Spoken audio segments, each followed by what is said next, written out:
trésor des sachets.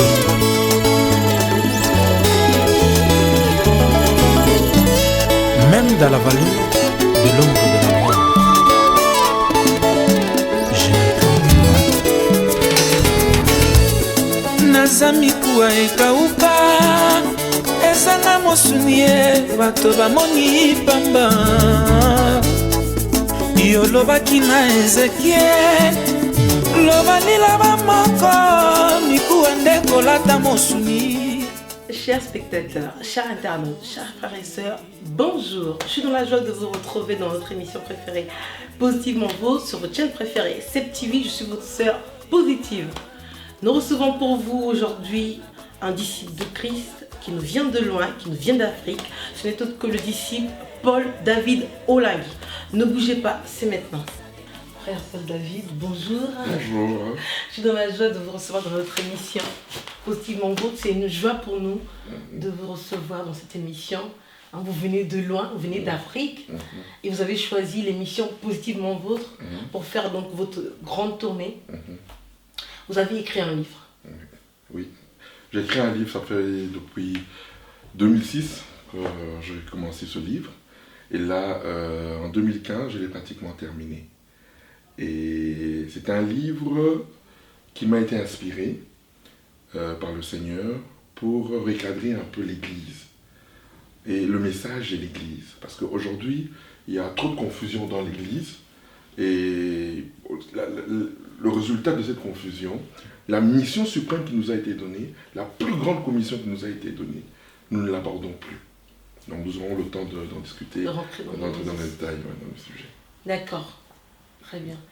Donc vous êtes un homme de Dieu. Oui. Est-ce que notre public peut savoir comment vous êtes venu au Seigneur? Ok, moi je vais faire un petit témoignage brièvement. Donc mon nom c'est le frère Paul David Olangui. Il y a à peine depuis 2003 que j'ai donné ma vie réellement à Christ.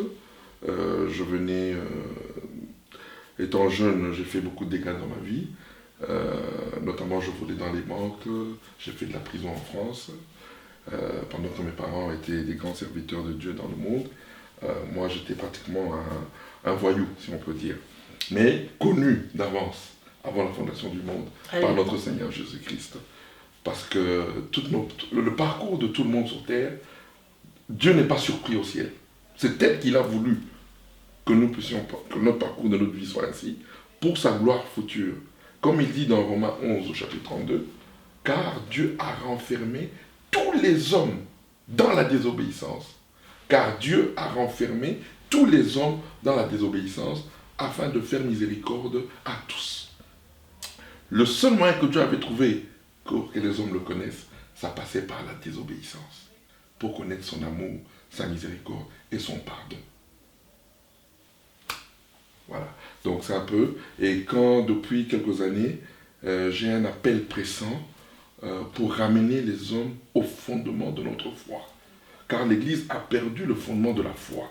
Et le fondement de la foi, c'est le plus grand miracle, la plus grande bénédiction, c'est le sacrifice de l'agneau de Dieu sur la croix du Calvaire. Je crois que c'est ça le message qui va faire entrer l'Église dans sa destinée. Quelle est la destinée de l'Église? Adorer le Seigneur en vérité et en esprit. Et on ne peut pas l'adorer en esprit et en vérité sans la connaissance de son sacrifice. L'Église n'a pas enseigné la connaissance du salut. L'Église a enseigné les conséquences du salut, mais elle n'a pas enseigné la connaissance du salut. On a prêché la connaissance du salut pour faire entrer les gens dans le royaume. Mais une fois dans le royaume, on n'a pas enseigné la connaissance du salut. On a enseigné les conséquences de l'enseignement du salut. Et je crois que l'Église qui va adorer en vérité en esprit, sans intérêt, sans contrainte, sans peur, mais par amour, ça passe par la connaissance de l'agneau de Dieu. Mon frère David, qu'est-ce qui vous a emmené à rentrer dans les choses de Dieu véritablement? Vous venez de le dire, vous êtes né dans une famille chrétienne. Oui. Vos parents connaissaient le Seigneur, servaient déjà le Seigneur. Oui. Mais vous avez marché dans la désobéissance, comme vous avez dit, jusqu'à ce que... Oui. Qu'est-ce qui s'est passé? C'est un jour, quand je revenais de la France, après avoir fait 3 ans en prison en Suisse, je revenais. Et à Kinshasa, quand je suis arrivé à Kinshasa, ça faisait pratiquement plus de 10 ans, 12 ans que je ne suis plus revenu en Afrique. Et j'avais vu l'ampleur du ministère de mes parents qui avaient... Moi, je suis parti, on priait au salon, hein, en Donc 90. vous êtes né en Afrique? Non, moi je suis né en Belgique. Les parents on est rentrés en Afrique et j'ai grandi en Afrique. Et après, je suis revenu en 90. Quand j'ai eu mon bac en Afrique, je suis revenu pour étudier en Europe, au Canada. J'étais au Canada. Et ça faisait plus de 12 ans que je ne connaissais pas, l'ampleur du ministère avait pris une ampleur extraordinaire. Et j'arrive, et je continue dans ma vie de débauche à Kin. Et c'était encore une vie de débauche à outrance. Et c'est alors qu'un jour, dans ma chambre, je parlerai au Seigneur simplement. Parce que vous savez, on est devenus des religieux. Non, Dieu, il ne parle pas dans la religion. Dieu, c'est un ami, c'est un père. Et je dis, Seigneur, toi tu savais que mes parents allaient te servir, mais pourquoi tu leur as donné un enfant qui ne t'aime pas? Si tu savais que je n'allais pas t'aimer, il ne fallait pas me donner, il fallait me donner des parents occultistes, des parents mondains. Là où je cadre, mais là je suis en contradiction avec tes serviteurs. Donc si tu crois que je n'ai pas de part dans cette faveur, retire-moi de ce monde, parce que tu te contredis toi-même. Et qu'est-ce qui vous a poussé à... Ah, ça voilà quand on dit, ce n'est pas nous qui choisissons Dieu, c'est Dieu qui nous choisit en premier.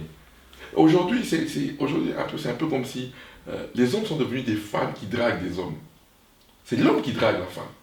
C'est Jésus qui nous a dragués. Ce n'est pas toi qui dragues Jésus. Et on a changé aujourd'hui, on pense que c'est nous qui choisissons Dieu. Non, non, non, non, non. Jésus a déjà choisi. Il a même dit dans Jean 17, j'aime beaucoup la prière de Jean 17, c'est extraordinaire. Il dit, Père, tout ce que tu m'as donné, tout, je n'ai perdu aucun, m'a donné. Donc nous sommes des épouses que le Père a donné à son Fils unique, Jésus-Christ, l'époux. Donc c'est lui qui m'a choisi. Et au moment où il a décidé au ciel que ton heure a sonné, c'est sans effort. Wow. Il n'y a pas d'effort. Moi, dans les choses de Dieu, il n'y a pas d'effort. Parce que c'est lui qui est à la base de tout. Et ce jour-là, j'étais dans ma chambre, je lui ai dit, si tu crois que j'ai une part dans ton histoire, parle-moi maintenant. Pas demain, mais tout de suite. Et j'ai pris la parole de Dieu, j'ai dit, depuis que je suis petit, on m'enseigne que c'est ta parole, et j'ai ouvert la parole de Dieu. Je suis tombé sur 2 Chroniques, où Dieu dit à Salomon, parce que tu as demandé la sagesse et l'intelligence, je te donnerai la gloire. Voilà le verset qui m'a mis KO. Je me suis mis à pleurer toute la nuit, dans ma chambre comme un petit gamin. Sans que personne... Non, sans personne, voilà. Comme un petit gamin, je me suis mis à pleurer. Le lendemain matin, quand je me suis levé, j'ai appelé le domestique, j'ai dit, enlève-moi tout ce qu'il y a dans ma chambre ici, mes vêtements, mes chaussures, tout, enlève-moi tout ça.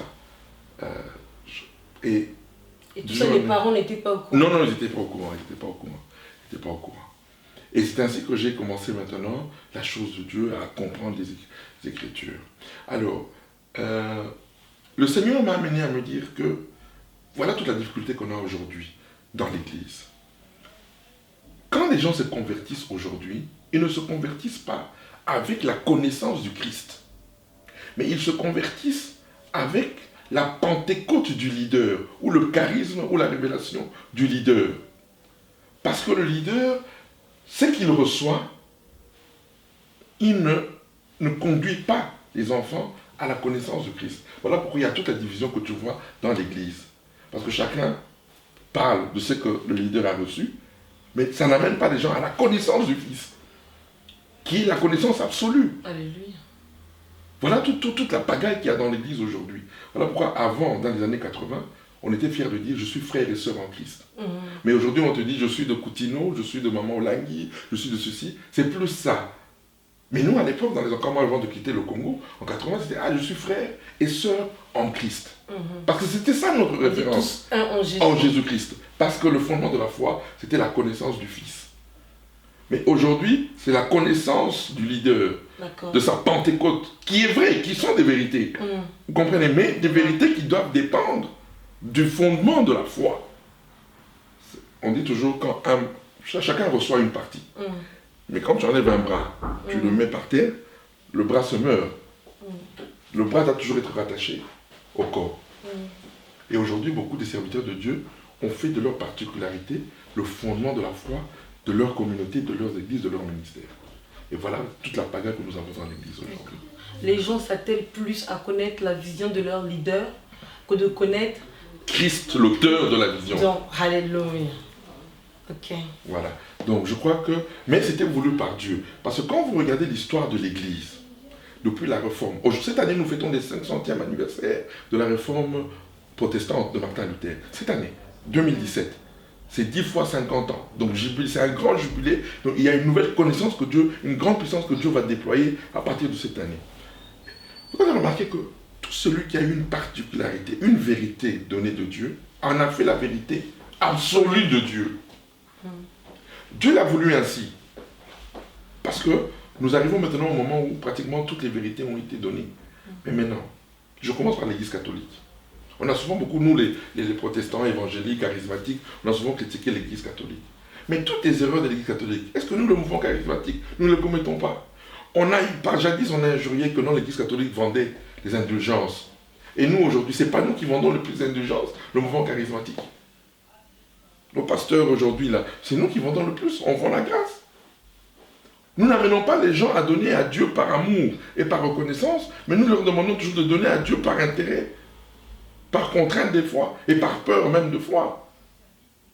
Mais nous, aujourd'hui, Dieu a commencé notre relation avec lui, avec le plus grand don, Christ. C'est le plus grand cadeau. La plus grande bénédiction qu'on pouvait recevoir de la part de Dieu, c'est Christ. Pourquoi? Parce que Dieu voulait que maintenant notre relation soit une relation d'amour, de reconnaissance, pas une relation d'intérêt. Voilà pourquoi moi aujourd'hui je donne ma dîme, pas pour recevoir, mais parce que j'ai reçu au-delà Christ. Je le donne maintenant ma dîme par amour. Je donne mes offrandes par amour, mes libéralités par amour et par reconnaissance. Et non pas par intérêt pour qu'il me bénisse. Non, parce qu'il m'a déjà béni au-delà. Il m'a donné Jésus. Donc si je comprends bien, vous êtes pro-dîme, parce qu'aujourd'hui dans l'église, il y a des... Non, il faut... Non, mais pourquoi? Mais mon père veut que je donne la dîme. Mais je lui donne par amour. Il n'a pas, mon père n'a pas besoin... Est-ce que ton père biologique, il a besoin de te dire non, donne-moi pour que je te bénisse? Non. Bon, si ton père biologique ne le fait pas, à plus forte raison, notre Père céleste. C'est nous les prédicateurs qui avons induit le peuple en erreur. Au lieu d'amener le peuple à donner le christianisme, la nouvelle alliance, nous commençons avec un grand miracle. Nous commençons avec le grand miracle. Le seul miracle que Dieu ne pouvait pas faire pour toi et pour moi, c'était de nous donner Jésus. C'est le seul miracle qu'il ne pouvait pas faire. C'est le seul qu'il ne pouvait pas faire. Voilà pourquoi l'apôtre Paul dit, celui qui n'a pas épargné son propre fils, comment ne donnera-t-il pas toutes choses avec lui? Mais le problème, c'est que nous ne considérons pas Christ comme étant le plus grand miracle, la plus grande bénédiction que nous avons reçue. Moi, je ne prêche pas à quelqu'un, viens Jésus, tu auras des grandes choses. Non, non, non, non, non. C'est Jésus la plus grande bénédiction. Alléluia. C'est Jésus la plus grande bénédiction. Le plus grand miracle. Tu imagines un peu le Créateur incréé, pour te sauver, moi et toi, a dû venir dans le ventre d'une femme pendant 9 mois. Alors qu'il pouvait atterrir à Jérusalem, étant grand. Mais ça n'allait pas te sauver, ça n'allait pas te sauver. Ton salut passait par le ventre de Marie, sortir entre les deux jambes de Marie, aller à la croix du Calvaire. Tu imagines un peu? Alors qu'il pouvait nous sauver autrement. Oui. Mais comme il est juste, il fallait passer par le sang. Parce que l'offense, c'est dans le sang. J'ai bien aimé le thème de votre séminaire, la désobéissance d'un... Parce que les gens ne comprennent pas. Quel est le péché de l'homme? Le péché de l'homme, ce n'est pas l'impudicité, ce n'est pas le mensonge. C'est l'incrédulité d'Adam que nous avons hérité dans le sang. Voilà pourquoi la réparation aussi a été par le sang. Hein? Donc, nous sommes là, c'est-à-dire que les gens ne comprennent pas. Tout ce que nous faisons de mal, parce que le bien de l'homme est péché. C'est que les gens ne comprennent pas. Le bien de l'homme et le mal de l'homme sont tous péchés. Parce qu'il y a des gens qui ont fait du bien sur cette terre, mais parce qu'ils n'ont pas reconnu Christ, ils seront en enfer. Nous, quand nous recevons Jésus-Christ, ce n'est plus le bien de l'homme. C'est la vie du Christ qui est manifestée. Et quelle est la différence entre le bien de l'homme et la vie du Christ? Le bien de l'homme, c'est l'intérêt. Quand tu fais quelque chose de bien, quand le bien de l'homme, tu vas voir, tu ne le fais pas par amour. Mais quand c'est la vie du Christ qui est répandue, tout ce que tu fais pour les autres, le fondement, c'est l'amour. Quand tu fais des choses par intérêt ou en manipulant les gens, ou en faisant... Là, c'est le bien de l'homme qui est péché comme le mal de l'homme. Parce que tout vient de la connaissance du bien et du mal. Nous avons la connaissance de la vie, qui est la connaissance de la rédemption. Jésus est venu avec une seule connaissance, la connaissance de la rédemption. Il y a deux connaissances, le bien et le mal, et la connaissance de la rédemption. Adam nous a donné la connaissance du bien et du mal, Jésus nous a donné la connaissance de la rédemption. Donc, c'est là aujourd'hui où l'Église doit comprendre. Quand vous comprenez la connaissance de la rédemption, vous allez passer votre temps à adorer Jésus et à le servir. Mais aujourd'hui dans l'Église, comme on ne comprend pas la connaissance de la rédemption, on n'est pas entré dans le détail de cette connaissance. On passe notre temps de multiples repentances, confessions, tout ça là. Moi qui passe mon temps à l'adorer, moi je suis plus écouté et je fais descendre la présence de Dieu que toi qui cherches par la repentance, par la délivrance, par plusieurs étapes. Alléluia. Bénissons le Seigneur. Donc c'est un peu ça, toute la difficulté. Autrement dit, la vision que vous avez reçue de Dieu, donc en fait, ce que vous portez à cœur là, c'est autrement dit. C'est aujourd'hui, c'est connaître, vous savez, on a dit, regardez ce qu'on a dit de Jean-Baptiste. Quand Zacharie, son père, donne la prophétie sur son fils, il dit quoi? Il apportera la connaissance du salut. Jean-Baptiste a annoncé la venue du Christ avec le message de l'agneau. C'est le seul qui a présenté clairement. Voici l'agneau de Dieu qui ôte le péché du monde. Ça, c'était quand Jésus entrait dans le monde. Maintenant, avant son retour, Dieu va susciter des nouveaux Jean-Baptiste qui vont maintenant présenter l'agneau pour préparer son retour. Le même message qu'il a introduit sera le même message qui va préparer son retour. D'accord. Et Dieu satisfait. Aujourd'hui, est-ce que nous sommes satisfaits du sacrifice de l'agneau? C'est toute la difficulté qu'on a aujourd'hui.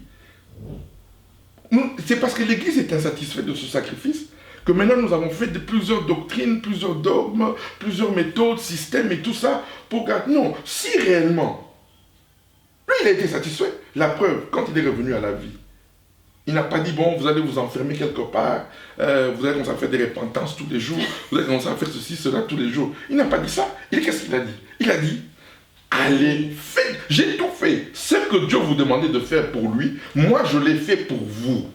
Alléluia. Donc, c'est comme je dis, quand aujourd'hui tu demandes à des assemblées qui est saint, les 3/4 sont incapables de te répondre. Moi je suis l'homme le plus saint du monde. Pas parce que j'ai la vie la plus sainte, mais parce que le sacrifice de l'agneau m'a déclaré saint. Quelle révélation, bien-aimé, suivez. C'est profond. Comprenez, je suis l'homme le plus saint du monde. Pas à cause de mes œuvres, mais à cause du sacrifice de l'agneau. Tel qu'il est dit dans Hébreux 10. À cause de l'offrande de l'agneau, nous sommes déclarés saints. Alors, quand tu as ce miracle-là, on t'a donné, c'est un statut que Dieu nous a donné. Dieu ne t'a pas demandé de devenir saint par tes méthodes, par tes systèmes, par tes lois. Non, Dieu t'a dit, moi je te donne ce statut. Par le sang de mon fils, je te dis, tu es saint. Tu peux t'approcher, entrer dans le sanctuaire céleste, sans protocole, sans cérémonie. Entre, quand tu dis, Seigneur, je suis saint parce que le sang de l'agneau m'a déclaré, les portes du ciel s'ouvrent. Alors, mais qu'est-ce qu'il reste à faire? Mais c'est de l'adorer. Voilà pourquoi il a dit à la femme samaritaine, je cherche des adorateurs en esprit et en vérité.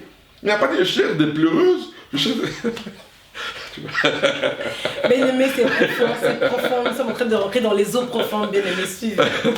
Il n'a pas dit non, je cherche des répandants, ceux qui se répandent tous les jours. Non, dans l'adoration, la présence de Dieu descend et transforme les vies. C'est ça là, au fait la compréhension de la parole de Dieu. Au ciel, on n'adore pas Jésus parce qu'il est ressuscité. C'est pas ça le sujet d'adoration. Allez lire dans Apocalypse 5. Le sujet d'adoration au ciel, c'est parce qu'il a accepté de devenir l'agneau de Dieu qui ôte le péché du monde. Voilà le sujet d'adoration. Mais si les anges adorent pour quelque chose qu'eux n'ont pas joui directement, à plus forte raison, nous qui avons joui de ce sacrifice, nous sommes incapables de l'adorer pour ça. Oh papa, Seigneur, si je n'ai pas encore d'enfant, comment je vais t'adorer? Seigneur, si je n'ai pas encore de voiture, comment je vais... Mais c'est quoi ça? Non, c'est pas ça l'évangile. Révélation, c'est fort. Le fondement de notre adoration, c'est le sacrifice de l'agneau. Il n'y a pas un plus grand miracle que la mort de Jésus. Moi, le témoignage que Dieu m'a donné, ce n'est pas d'abord la résurrection de Jésus. C'est la mort de Jésus. Jésus n'avait pas besoin de mourir. C'est moi et toi qui avons besoin de cette mort. C'est le témoignage que Dieu nous a donné. Voilà pourquoi, mes chers frères et sœurs, comprenons l'évangile. Aujourd'hui, nous allons entrer dans la dimension où Dieu veut répandre à nouveau un grand réveil dans le monde. Le Saint-Esprit va descendre, mais il y a un message qui correspond à la venue du Saint-Esprit. C'est le sacrifice de l'agneau. Quand le sang est élevé, l'Esprit est obligé de descendre. Aujourd'hui, nous ne jouissons pas du Saint-Esprit. Pourquoi? Parce que, quel est l'argument pour jouir du Saint-Esprit? C'est le sacrifice de l'agneau. Ce n'est pas non. Quand nous parlons à Dieu, avec quoi nous parlons avec Dieu aujourd'hui? Le Fils est assis à la droite du Père. Pour que lorsque nous nous adressons au Père, qu'on ne reconnaisse que les mérites du Fils. Mais aujourd'hui, quand nous nous approchons dans le sanctuaire céleste, Père, j'ai tout abandonné pour toi. Au ciel, on ne connaît pas ça. Au ciel, on veut entendre, Seigneur, si tu peux me voir, si tu peux m'écouter, c'est grâce à celui qui est assis à ta droite. C'est grâce à son sacrifice que j'ai droit à ta présence. C'est grâce à son sacrifice que j'ai droit à ton regard. C'est grâce à son sacrifice. Il est là en tant que témoin. Il est mon avocat parce qu'il a l'argument. C'est lui mon argument. Mon argument, c'est Jésus. Mon argument, ce n'est pas les jeûnes et prières que je fais. Ce n'est pas toutes les cérémonies que je fais. Bien que je le fasse, et je le fais énormément, je gêne beaucoup. Mais je ne présenterai ça jamais à mon Père. Parce que si je peux gêner aujourd'hui, c'est grâce au sacrifice de l'agneau, c'est grâce au Saint-Esprit que je peux gêner aujourd'hui. Comment je vais présenter quelque chose que lui-même produit en moi? On est devenus des voleurs et des escrocs. On présente à Dieu ce que lui-même produit en nous. Quand tu dis, Seigneur, j'ai tout abandonné, le péché. Ah bon? Avec quelle force tu as abandonné le péché? Tu veux même voler Dieu. On ne peut pas présenter à Dieu ce que lui produit en nous. Si on ne fait plus l'impudicité, si on ne fait plus, on ne boit plus, on ne fume plus, on ne fait plus toutes ces choses-là, c'est parce que Dieu, Jésus d'abord, est devenu cela à la croix du Calvaire. Le plus grand homosexuel que la terre a connu, ce ne sont pas les homosexuels qui sont ici à Paris. D'ailleurs, j'ai beaucoup d'amis homosexuels, je les aime beaucoup, parce que Jésus a condamné l'homosexualité dans sa chair. Voilà pourquoi la délivrance des homosexuels est possible en Occident. Autrement dit, Jésus a porté l'homosexualité en lui. En lui, Jésus dans sa chair. Est devenu homosexuel à la croix. Il a subi le jugement et la condamnation. Voilà pourquoi aujourd'hui on peut entendre des témoignages des gens qui étaient des homosexuels changer de vie. Si Jésus n'avait pas porté ça dans sa chair, il n'y aurait pas eu de transformation dans la vie des gens. C'est ça la grande révélation de la parole, c'est quoi? Nous étions dans le couloir de la mort parce que nous étions des coupables. Mais il y a quelqu'un qui s'est pointé au tribunal et a dit non. Pour eux là, moi j'accepte de prendre leur culpabilité, de subir le jugement et la condamnation à leur place. Sortez de là. Voilà pourquoi nous avons été sauvés. On n'a pas été sauvés parce qu'on s'est repenti. Non. La repentance est la conséquence de cette œuvre. Sans cette œuvre, il n'y a pas de repentance. Quel est le message de la repentance? C'est la croix du calvaire de l'agneau. Quel est le message de la foi? C'est la croix du calvaire de l'agneau. Quel est le message du baptême par immersion? C'est la croix du calvaire de l'agneau. Quel est le message de la prospérité? C'est la croix du calvaire de l'agneau. Quel est le message de la guérison? C'est la croix du calvaire de l'agneau. Quel est le message de la prophétie? C'est la croix du calvaire de l'agneau.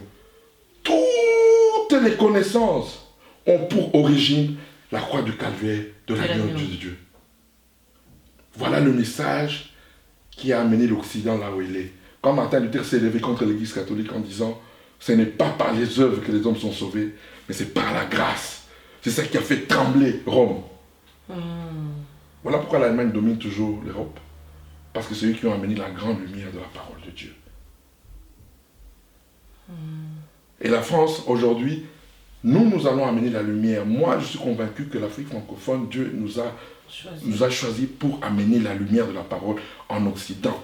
Voilà pourquoi je dis à tous mes frères et sœurs, il est temps maintenant de porter le fardeau de la misère spirituelle française pour ceux qui sont en France et de l'Occident en général.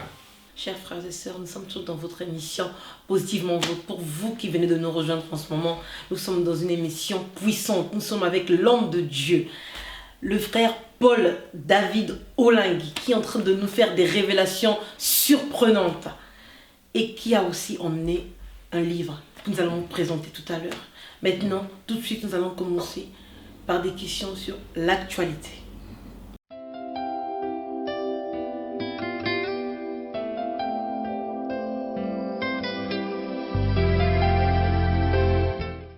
Homme de Dieu, oui. Que pensez-vous de la situation politique actuelle au Congo? Ok. Merci beaucoup pour cette question. Vous savez, les nations qui ont eu une alliance avec Dieu, une alliance, c'est-à-dire quand je parle d'alliance, Dieu s'est choisi des nations qui seraient à un moment donné de l'histoire sa pensée et sa présence. Nous avons commencé par l'église de Jérusalem, qui a été à un moment donné la pensée de Dieu et la présence de Dieu, qui est la première église, l'église primitive. Après, il y a eu Rome, qui a été à un moment donné la pensée de Dieu. Vous savez, l'église, aucune église n'a évangélisé comme l'église catholique. Ce que Dieu voulait faire avec l'église catholique, c'était l'expansion de son nom sur toute la terre. Donc, moi, je n'exclus pas l'église catholique dans le plan de Dieu. L'église catholique a été une des églises qui a beaucoup apporté et qui a commis des erreurs comme toutes les autres églises. Alors, après, il y a eu l'Allemagne, avec Martin Luther à Wittenberg, qui a été à un moment donné la pensée de Dieu. Et puis, il y a eu l'Angleterre, qui a été à un moment donné la pensée de Dieu, avec Wesley, avec le mouvement méthodiste. Et puis, il y a eu l'Amérique, avec le grand mouvement pentecôtiste charismatique, qui a été à un moment donné la pensée de Dieu. Maintenant, Dieu reste fidèle. Chaque continent a eu son temps. Maintenant, c'est le temps de l'Afrique. Depuis 2001, ou le 11 septembre 2001, le Saint-Esprit a quitté l'Amérique définitivement. Pour dire, vous n'êtes plus l'église qui va diriger mon église. Et pourquoi cela? Pourquoi? Parce que le temps de l'Afrique avait sonné. Et la preuve, 7 ans après 2001, il y a eu un président élu, un président noir, pas d'origine de l'esclavage, mais d'origine de l'immigration africaine. Pour dire qu'après l'Amérique, c'est l'Afrique maintenant qui va porter ce mandat de la conduite de mon église. Maintenant, quand on regarde maintenant en Afrique, quelle est cette église qui va porter ce mandat-là? C'est le bassin du Congo. C'est-à-dire, je parle de deux Congos, Congo-Kinshasa et Congo-Brazzaville. C'est là où il y a la présence de Dieu pour maintenant un des derniers, avant-dernier, parce qu'après nous là, ce sera l'Égypte. Après le Congo. Après nous là, c'est l'Égypte qui va porter cette alliance pour enfin ramener Christ aux plus grands incrédules de la parole de notre Seigneur, les Juifs. Parce que les gens ne se comprennent pas, ce sont les Juifs qui sont les plus grands incrédules de notre parole, de notre Seigneur. Et ce sont les Arabes qui vont ramener Christ aux Juifs, et en ce moment, il y aura la réunification des Arabes et des Juifs en Jésus-Christ. Et tout ça, on le voit où? Dans la parole de Dieu. Vous pourrez aller dans Ésaïe 18, où on parle de l'Égypte, de la Syrie et d'Israël, qui vont se réunir ensemble pour louer et adorer notre Seigneur Jésus-Christ. Donc, alors, le Congo, présentement, ce sont les douleurs d'enfantement. Tout ce qui se passe dans le bas. Tu vas remarquer que l'Afrique centrale, c'est le dernier bastion où il n'y a pas la démocratie. Partout en Afrique, tout est OK. Mais l'Afrique centrale, là, c'est là où la démocratie a du mal à éclater. Pourquoi? Parce que c'est là où partira la grande lumière de la parole. Et quelle est cette lumière? C'est le message de la croix du Calvaire. Est-ce que nous, les enfants, les disciples de Christ, on doit avoir part à cela ou on doit rester à l'écart et prier? C'est-à-dire que, quel est le problème aujourd'hui? Faites ce que le Seigneur nous a demandé de faire. Nous allons maintenant redonner le fondement de la foi dans l'Église. Et quelle sera la conséquence? Des missionnaires et des évangéliques vont aller dans le monde entier propager la bonne nouvelle. Quand cela arrivera, Dieu lui-même va se charger de la paix et la joie et la prospérité dans notre pays. Autrement dit, nous chargeons-nous de ceux du mandat. Le mandat de l'Église, c'est quoi? Allez faire de toutes les nations mes disciples. Et lui se chargera de tout. Derrière ça, il y a les moments. Tu sais, alors, quand je regarde, vous savez, Dieu est extraordinaire. Je vais un peu vous ouvrir quelques révélations là. Quand l'Espagne et le Portugal étaient le premier pays évangélique, Dieu leur a donné l'intelligence d'inventer des bateaux maritimes qui ont traversé les grandes mers. Pourquoi? Parce qu'avec les bateaux maritimes, l'évangile aussi allait dans le monde entier. C'est l'Espagne et le Portugal. On a connu tous les grands navigateurs, Diego Cao, Christophe Colomb et tout ça. C'était quand l'Espagne et le Portugal dominaient dans l'évangile, ils ont aussi inventé les bateaux maritimes qui ont traversé les grandes mers. Quand l'Allemagne, avec Martin Luther, après le relais de l'évangile, ils ont inventé l'imprimerie avec Gutenberg. Pourquoi? Parce qu'avec l'imprimerie, Dieu a eu aussi, le message du Christ aussi, a traversé aussi les frontières.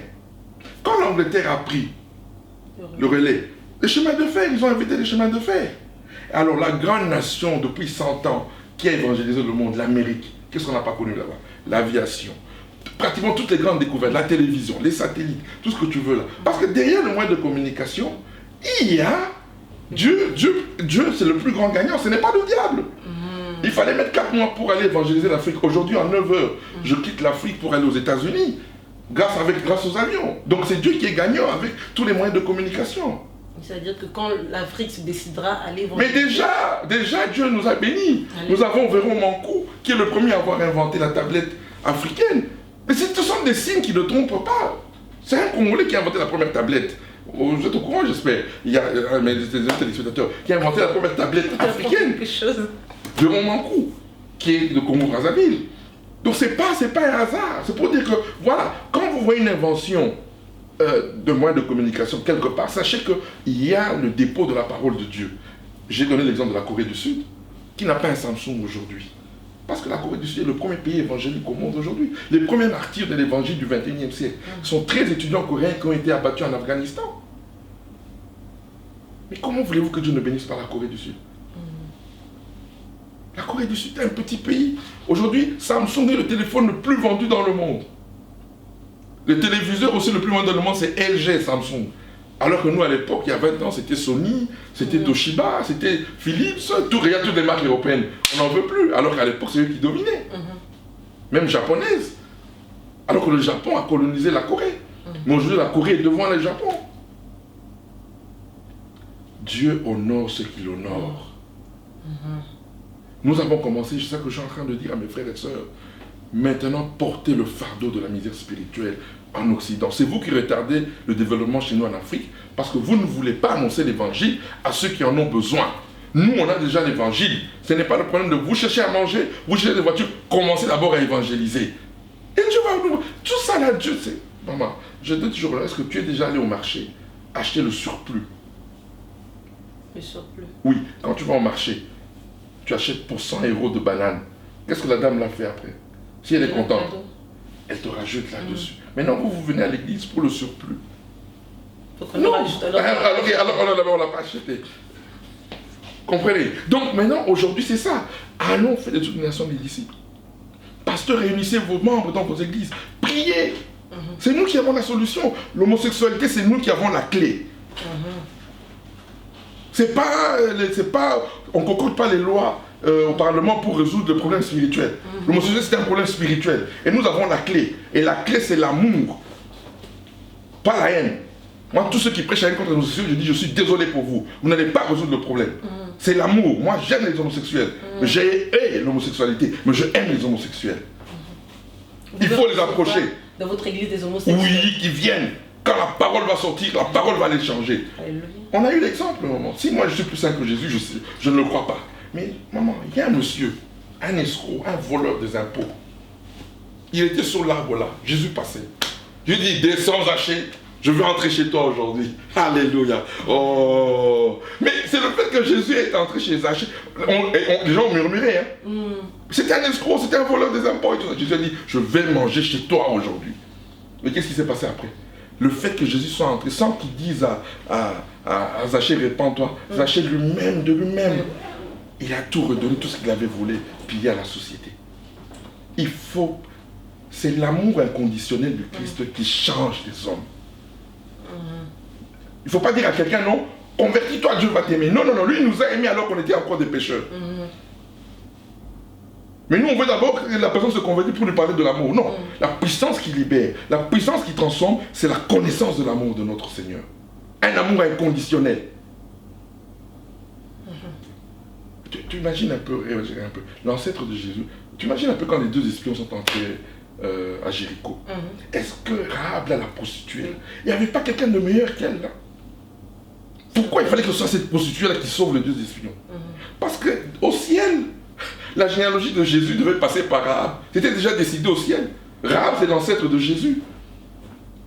Comprenez? Donc, aujourd'hui, là, tous les homosexuels que nous voyons là, c'est la future armée de Dieu. Alléluia. Ce sont eux qui vont annoncer l'évangile. Les drogués d'aujourd'hui, les lesbiennes. Oh, alléluia. Voilà la grande armée. Voilà la grande armée de notre Seigneur du temps de la fin. Ceux qui vont bouleverser, quand ils verront la main de Dieu dans leur vie, ils vont bouleverser cette nation. Donc c'est ceux-là qu'il faut aller évangéliser. Ce sont ceux-là, au lieu d'enfermer les gens matin, nuit, jour dans les églises, sortez-les. Vous les formez pour les sortir. Allez annoncer l'évangile. Allez, ne pas les condamner, parce que juste un évangile de condamnation. Les gens sont condamnés. Oh, vous n'êtes pas encore prêts. Mais qui a le thermomètre de spiritualité? Tu as un thermomètre de spiritualité? Alors, en vertu de quoi moi je dis que tu n'es pas encore, on ne va pas encore, en vertu de quoi? En vertu de quoi? J'aime bien la femme prostituée de Samarie. Je l'aime beaucoup. C'est la seule dans toute l'histoire du Nouveau Testament qui a reçu la révélation claire. Je suis le Messie. C'est la seule. Tu peux lire tout le Nouveau Testament. Aucune personne n'a eu la révélation claire venant de la bouche de Jésus. Je suis le Messie. Mais c'était une prostituée. Nicodème, lui, n'a pas eu cette révélation-là.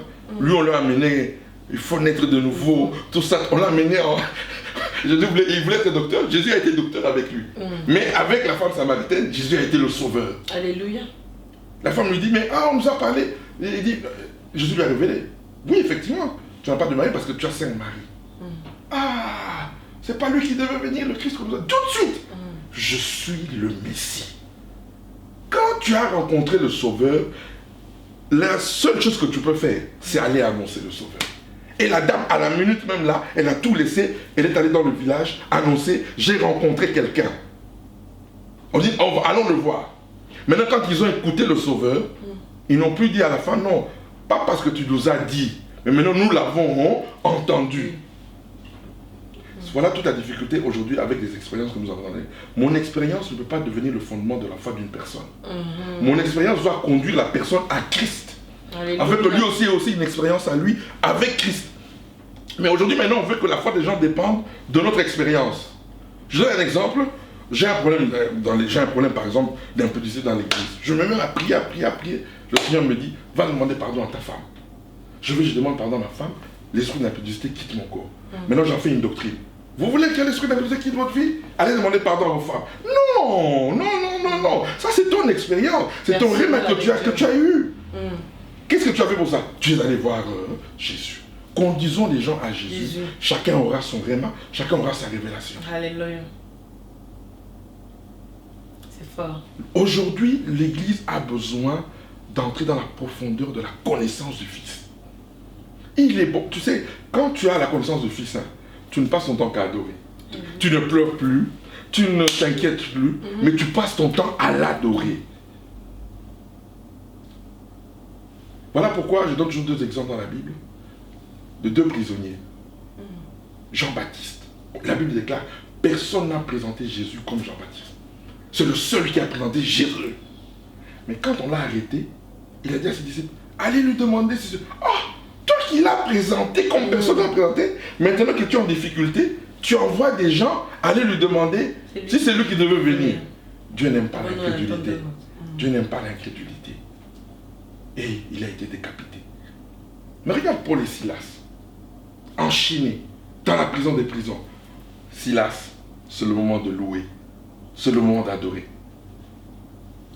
Dans la difficulté, dans les épreuves, c'est le bon moment pour adorer. Alléluia. Car l'adoration, c'est l'expression de notre confiance, de notre foi en Jésus-Christ. Et qu'est-ce qui s'est passé? La Bible déclare, les chaînes sont tombées, la prison a tremblé.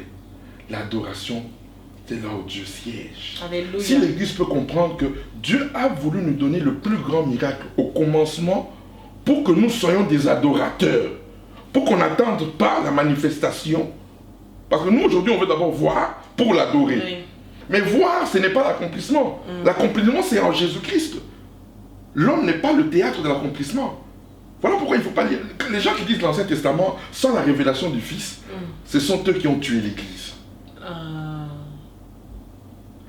Effectivement, dans l'Ancien Testament, Jésus n'était pas là. Mais nous, notre accomplissement, il est en Christ. Je suis saint en Christ. Tant que je demeure dans cette vérité, le Saint-Esprit me manifeste ça de gloire en gloire tous les jours de ma vie. Mais si tu crois que tu te sanctifies pour devenir saint, le Saint-Esprit dit non, moi je ne suis pas venu pour ça. Moi, je suis venu glorifier Christ à ceux qui reconnaissent qu'ils sont devenus ceux qui sont devenus grâce à Jésus. Voilà pourquoi le Saint-Esprit est impuissant aujourd'hui. Parce que le Saint-Esprit n'est pas le fruit de la connaissance du bien et du mal, mais il est le fruit de la connaissance de la rédemption. Alléluia. Justement, dans cette foulée, homme de Dieu, que pensez-vous des pratiques qui se font dans l'Église en ce moment? De tout ce que nous voyons sur Internet? C'est ça qui montre qu'il n'y a plus le pain. Qu'est-ce que Jésus a dit? Lorsque je serai élevé, j'attirerai tout le monde vers moi. Élevez la croix de l'agneau, vous allez attirer tout le monde. Et ces gens-là vont fuir. Aujourd'hui, c'est parce qu'il n'y a pas le pain que ces aventuriers-là en brigade. Et aujourd'hui, on fait croire que c'est... Vous savez, ce spectacle-là, on fait croire que ce sont les crapauds, tout ce qui sort là, tout ce que nous voyons là. Miracles. Voilà que c'est ça. Non, c'est rien tout ça. Quand Jésus est ton miracle, je dis, papa, j'ai déjà reçu le plus grand miracle. C'est Jésus. Ça ne m'impressionne pas ça. Mais est-ce que Jésus est le miracle de ta vie? Absolu de ta vie? Voilà la question que nous devons nous poser aujourd'hui. Est-ce que Jésus est le miracle absolu de notre vie?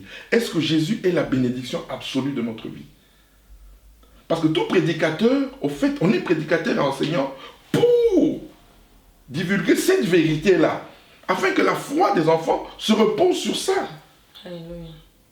Voilà pourquoi quand tu es dans les délais, voilà pourquoi Jean pouvait être à Patmos, enchaîné, en prison dans une île. Mais il était heureux. Et qu'est-ce qui s'est passé? Il a reçu l'Apocalypse, la révélation de l'Apocalypse.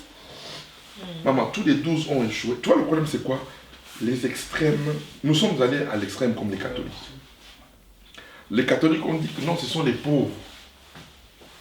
Nous, on a dit aussi ce sont les riches. Donc nous, les charismatiques, on est partis à l'extrême, comme les catholiques étaient allés à l'extrême. Dieu a voulu nous démontrer que tu sois pauvre ou riche. Quand tu as rencontré Jésus, c'est Jésus ta richesse. Alléluia.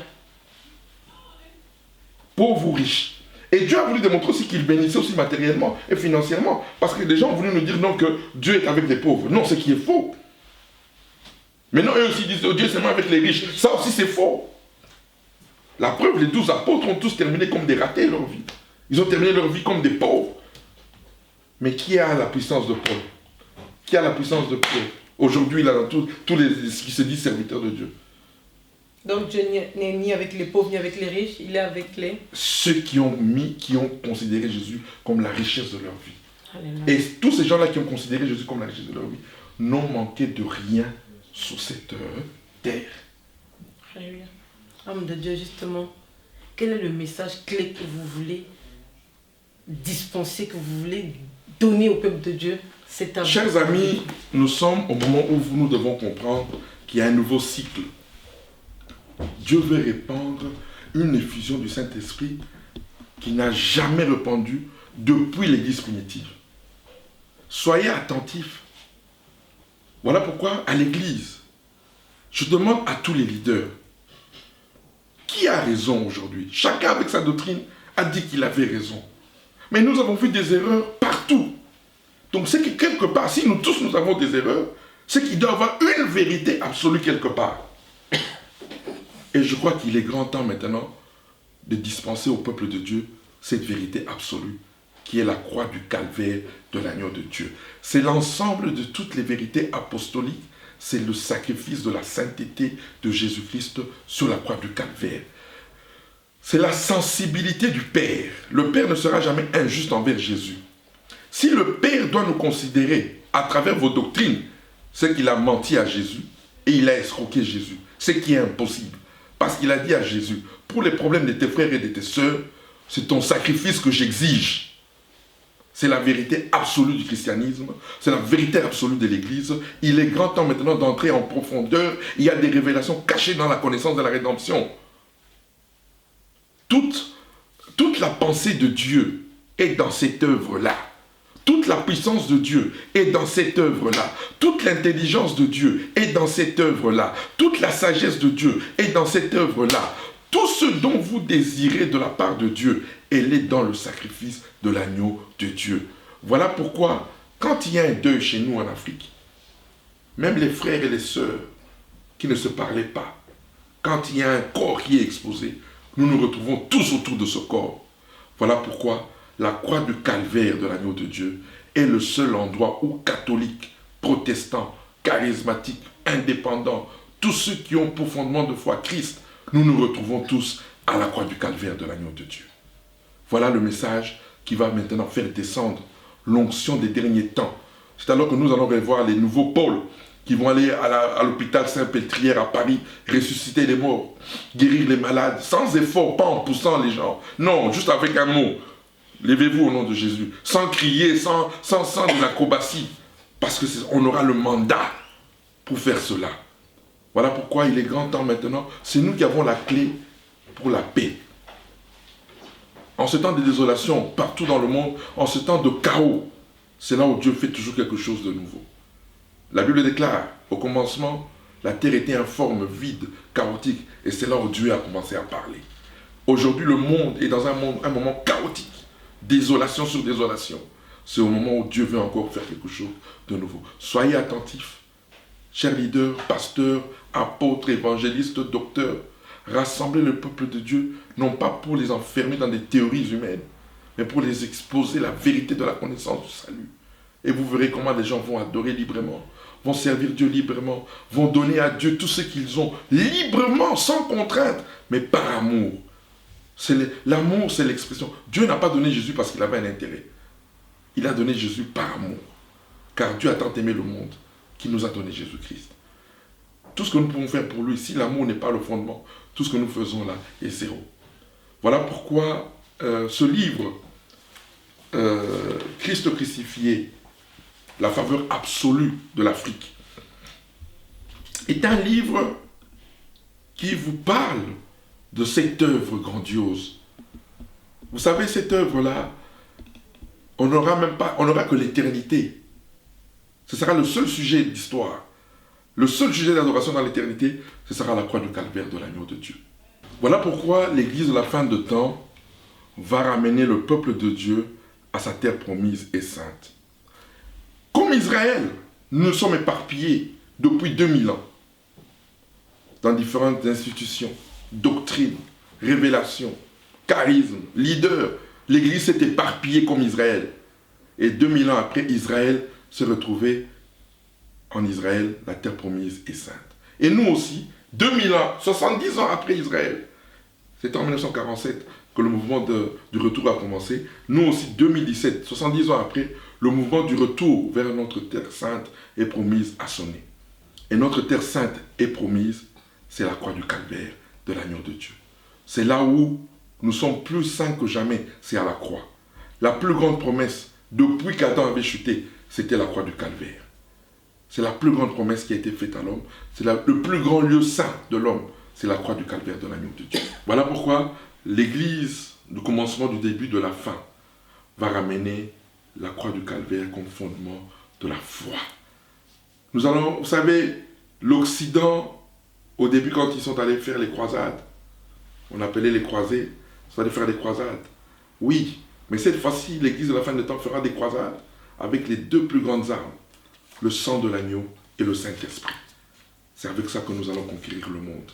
Dans les hauts lieux, les bastions de l'incrédulité, nous allons conquérir le monde avec le sang de l'agneau et le Saint-Esprit de Dieu. Donc il est grand temps maintenant de comprendre le message du Christ. Christ n'est venu parler que de lui. Il n'est pas venu parler des doctrines. Il est venu parler de son corps et de son sang. Il a dit, celui qui mangera ma chair et qui boira mon sang aura la vie est dans la connaissance de l'agneau. Il n'y a pas de vie en dehors de la connaissance de l'agneau. L'heure a sonné pour l'Église de comprendre son rôle. Nous avons la clé pour ramener le monde dans une paix réelle, la paix que Jésus seul peut donner. Car il est temps de comprendre que la grande mission aujourd'hui, tous les peuples seront sauvés en Jésus-Christ. Même ceux qu'on peut... Vous savez, aujourd'hui, nous critiquons les djihadistes, tout ce que vous voulez. Mais voilà les futurs évangélistes. Et Dieu a commencé déjà à opérer des grands miracles. Il y a des djihadistes aujourd'hui qui sont visités surnaturellement par le Seigneur et qu'ils abandonnent pour servir notre Seigneur. Donc, tous les peuples seront sauvés, tous les peuples auront la connaissance du salut, mais c'est nous aujourd'hui, l'Afrique, qui portons maintenant l'étendard de la parole de Dieu. Et je crois qu'il est grand temps de donner la vraie nourriture au peuple de Dieu. Oui, bien-aimés, nous sommes donc arrivés à la dernière partie de notre émission. Toute bonne chose a une fin, mais l'homme de Dieu a eu des révélations fracassantes aujourd'hui. Nous avons appris énormément de choses, nous avons découvert énormément de choses. Voilà pourquoi nous allons prier pour que l'homme de Dieu revienne à nouveau dans cette émission, parce que nous avons beaucoup de choses encore à demander, nous avons beaucoup de questions encore. Mais pour aujourd'hui, je pense que nous sommes arrivés à la dernière partie de notre émission. Homme de Dieu, merci pour toutes ces révélations. Merci pour toutes ces choses que vous avez donc annoncées au peuple de Dieu aujourd'hui. Quels sont vos projets aujourd'hui? Mon projet aujourd'hui, c'est que, comme je vous ai dit, l'unité de l'Église partira de l'Afrique et du Congo, du bassin du Congo. Aujourd'hui, il est grand temps de rassembler tous les vrais adorateurs en esprit et en vérité, catholiques, protestants, charismatiques, pentecôtistes, indépendants. Pour que nous comprenions l'unité ne se fera qu'à la croix. Pas par vos doctrines, pas par les doctrines des gens. Aucune doctrine ne se fera, aucune unité ne se fera par le baptême par immersion. On ne sera pas d'accord. Martin Luther n'a jamais été baptisé par immersion. Il a été baptisé par aspersion. Pour autant, il n'ira pas au ciel parce qu'il n'a pas été baptisé par immersion. Alors qu'il a eu la plus grande révélation de l'éducation par la foi. Si c'était ça qui sauvait, Dieu lui aurait dit, il faut te faire baptiser par immersion. Donc l'unité ne se fera pas par le baptême par immersion. Oh, par le Saint-Esprit, par les dons spirituels, tout ce que vous voulez. Martin Luther n'a pas eu des dons spirituels. Mais il a eu la grande révélation de l'éducation par la foi. Pour nous montrer que le salut est en Christ. C'est en Christ. Il faut que les chrétiens comprennent que Dieu me regardera toujours. J'insiste beaucoup sur ça parce que c'est ça qui tue l'Église. Les gens pensent qu'ils doivent faire des choses pour que Dieu les approuve. Non, moi mon approbation c'est Jésus. Alléluia. Notre approbation c'est Jésus. Donc soyez en paix. Voilà pourquoi je pouvais dire, il a fait de la paix par son sang. La paix n'est pas par ta repentance, non. Tu n'auras jamais la paix parce que tu seras toujours insatisfait. Tu vas te repentir nuit et jour, tu ne seras jamais satisfait. Autrement dit, il faut plus se repentir. La repentance, ce n'est pas pour les enfants de Dieu. Parce que la repentance est liée à l'incrédulité et à la foi. Quand tu as cru, tu es un homme repenti. Comme même nous péchons. Quand nous péchons, qu'est-ce qu'on dit? C'est la confession qui n'est pas l'égale de la repentance. La repentance, c'est quand... Quelle est la différence entre toi et un païen? Si toi tu n'es pas repenti aujourd'hui, c'est que tu es le païen. La repentance n'est pas par rapport à la marche. Pour la marche, Dieu a prévu la confession. Alléluia. La confession, c'est pour les enfants de Dieu. La confession, ce n'est pas pour les païens. Un païen, comment va-t-il se confesser? Il n'a pas la présence de Dieu. C'est parce que nous avons la présence de Dieu que nous pouvons reconnaître qu'on a mal agi. Ça, c'est la confession. Ce n'est pas la repentance. La repentance est liée à la foi et à l'incrédulité. Ceux qui sont des incrédules ne sont pas des hommes repentis. Quel était le péché? C'est Adam. Qu'a-t-il fait? Il est devenu incrédule à Dieu. Dieu lui a dit ne mange pas. Satan est venu lui dire mange. Il a cru aux paroles de Satan. Donc la repentance que Adam a fait en réalité, il s'est détourné de Dieu en croyant les mensonges de Satan. Quand nous maintenant nous revenons à Christ, nous croyons en lui. Nous nous repentons. C'est ça la repentance. La foi, tout est lié à la foi. Parce que je crois en Jésus-Christ, je suis un homme repenti. Maintenant, dans ma marche, il se pourrait que je tombe. Il nous arrive de trébucher. Dieu a prévu la confession. Alléluia. Amen. Donc, voilà. Donc, alors, maintenant, vous voulez éviter de tomber? Adorez Jésus, vous allez attirer sa présence. Sa présence vous donnera la force de résister. Parce que c'est par la présence du Saint-Esprit que nous ne tombons plus. Alléluia. Comment attirer le Saint-Esprit? Adorer Jésus. Alléluia. Les gens cherchent des solutions où là il n'y a pas. Ce n'est pas en te repentant de tous les jours. Tu n'attireras pas le Saint-Esprit pour te donner la force de résister au mal. Parce que moi, sans le Saint-Esprit, je redeviens un homme animal. Si on m'enlève le Saint-Esprit, je redeviens un impudique. Je redeviens un alcoolique. Alors où est le sujet à me glorifier? Mais comment maintenant attirer le Saint-Esprit en moi? Adorer et annoncer la bonne nouvelle aux autres. Le Saint-Esprit dit voilà là où j'aimerais être. Parce que là, il adore Jésus et il parle de Jésus aux autres. Ouais. Là, le Saint-Esprit descend. Descend, il est là.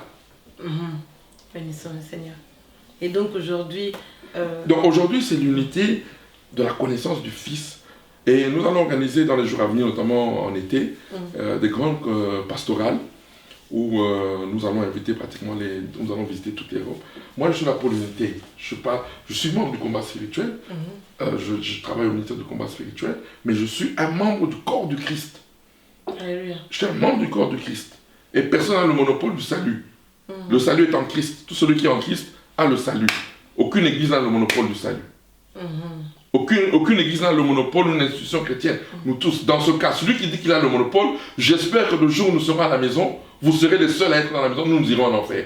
Personne n'a le monopole du salut. Personne n'a le monopole, aucune église, aucune institution chrétienne. Voilà pourquoi l'unité doit commencer maintenant. Parce que quand nous allons tous nous retrouver devant notre Seigneur, on ne se parlait pas sur terre. Vous imaginez un peu l'ambiguïté qu'il y aura ce jour-là. Quand on va retrouver d'autres frères et sœurs qui n'étaient pas avec nous, mais on les considérait comme des païens, mais on se retrouve avec eux là-bas. Donc c'est le diable qui est responsable de la division dans l'Église. Parce qu'il a caché la vérité qui rassemble les enfants de Dieu. On est tous d'accord à la croix. Du catholique jusqu'au dernier chrétien, c'est à la croix où nous sommes tous d'accord. Moi je ne serai pas d'accord avec le catholique sur Marie. Le catholique ne sera pas d'accord avec moi sur les dons du Saint-Esprit. Mais quand on dit à la croix, tout le monde est d'accord là-bas. Donc cet été, vous avez l'intention de rassembler... De rassembler les serviteurs de Dieu, ici à Paris, dans une grande pastorale, avec beaucoup de serviteurs de Dieu qui viendront. Et on va essayer de convaincre par le Saint-Esprit les serviteurs de Dieu maintenant à libérer la connaissance du salut. Alléluia. Parce qu'on n'a pas enseigné la connaissance. Vous savez, les Bonnke, les Osborne, tous ces grands évangélistes ont prêché l'évangile pour faire entrer des enfants de Dieu dans le royaume. Maintenant, nous allons enseigner la connaissance du salut pour former maintenant des adorateurs et des serviteurs en esprit et en vérité. Et c'est intitulé comment ce mouvement qui va avoir lieu? Le mouvement, c'est-à-dire que le thème, ce sera « Revenons à notre premier amour, à la croix du calvaire de l'agneau de Dieu ». Voilà, ce sera comme un rassemblement, comme une croisade, comme un peu... une pastorale. Une pastorale. C'est plus sur les serviteurs de Dieu. Ah, d'accord, c'est plus sur les serviteurs de Dieu. Oui. Et ça aura lieu où? On n'a pas encore l'adresse. On n'a pas encore l'adresse, mais on vous tiendra au courant. On sait que cet été, il y a une pastorale, le serviteur de Dieu. D'accord, donc vous lancez aussi l'appel aux serviteurs de Dieu qui nous regardent. Voilà, ceux qui sont en France, je crois qu'il est grand temps maintenant qu'on se remette en cause. Le grand problème de l'Église, surtout africaine, et congolaise en particulier, on ne s'est pas remis en cause. Il faut maintenant se remettre en cause et dire, bon Seigneur, oui, on a parlé de plusieurs sujets. Oh, des gens sont venus avec des thèmes. Armageddon. Armageddon, est-ce qu'Armageddon peut donner la vie? Ça ne donne pas la vie. Restons dans la simplicité de l'évangile. C'est Christ qui donne la vie. Et je crois que c'est ça le grand sujet de cet été, où nous voulons ramener Christ au centre du message. Christ, le thème de la pastorale de cet été. Et pour les pasteurs qui ont vu cette annonce et qui veulent vous rejoindre, où peuvent-ils vous contacter? Oui, donc moi je suis basé à Lomé en ce moment au Togo, donc je pourrais laisser mon adresse email à la sœur positive. À la sœur positive, oui. Quelle est cette adresse email? Donc c'est... Les plaies, ça apparaîtra donc en dessous de l'écran. Ok, donc c'est africaveritas2016@gmail.com. D'accord. Donc les pasteurs qui ont vu cette annonce pourront vous joindre sur cette adresse mail. Cette adresse-là, j'ai mon numéro de téléphone aussi, le 00228 93 022 527 ou le 00228 96 27 83 70.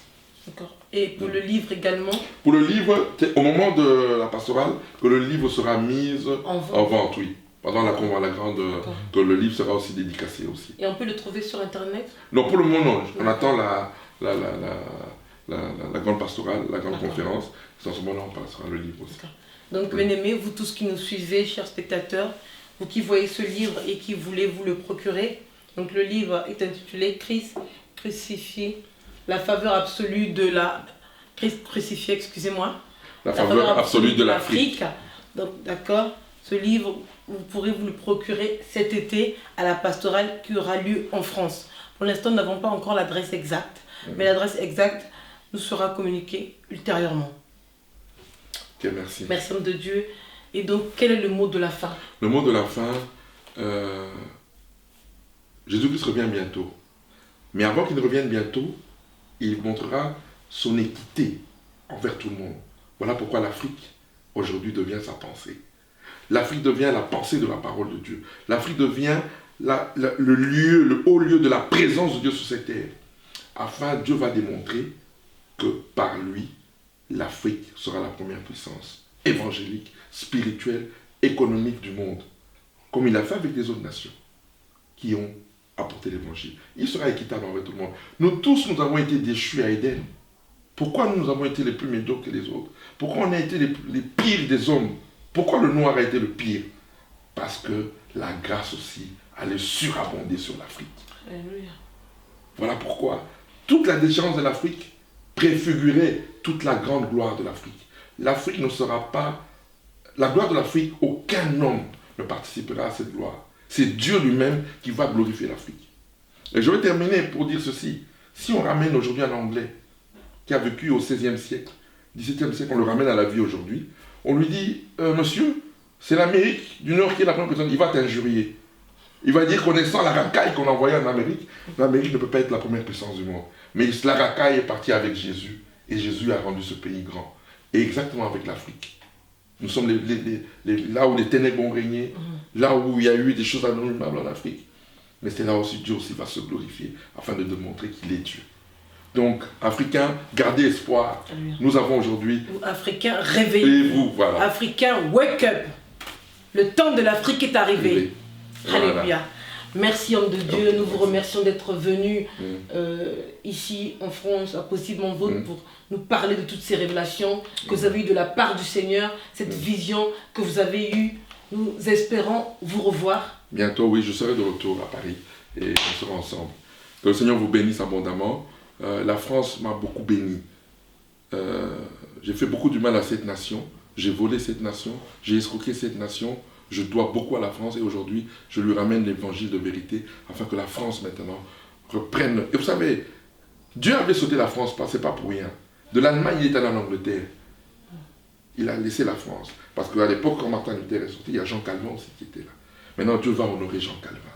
Et c'est avec l'Afrique francophone qu'il va honorer Jean Calvin. Alléluia. Et il est grand temps maintenant d'apporter la vérité au peuple français. Le peuple français ici, c'est un peuple béni. C'est un peuple que Dieu aime beaucoup. Dieu aime beaucoup la France. Il y a eu beaucoup de martyrs. Les gens, on sait que les gens oublient. La guerre des religions, c'est la France qui a payé un grand tribut. Il y a eu beaucoup de martyrs pour Christ qui sont morts ici en France. Il est temps maintenant, là, le temps de la récolte va bientôt sonner. Et il a donné à l'Afrique noire. C'est l'Afrique noire francophone qui va ramener la lumière du Christ à la France. Voilà pourquoi nous tenons, je demande à tous les serviteurs, priez pour la France. Ces élections qui viennent là, Dieu, le mal va continuer en France, le mal va continuer en Occident, jusqu'à ce que le chaos règne pour que Jésus se révèle et que Jésus maintenant reprenne les choses en main. Voilà, peuple de Dieu, nous sommes arrivés donc à la fin de notre émission. Nous avons eu une émission riche, une émission bénie, une émission puissante. Nous remercions l'homme de Dieu, Paul David Olangui, qui était notre invité de ce soir. Et nous espérons qu'il va revenir très prochainement pour nous bénir de nouveau. Et nous vous remercions, vous, chers spectateurs, vous qui nous avez suivis tout le long de cette émission. Et nous vous disons à la semaine prochaine. C'était votre sœur Positive. Et derrière la caméra, l'ancien Sébastien et toute l'équipe de Positivement Vôtre vous remercie. Nous vous disons shalom. Shalom.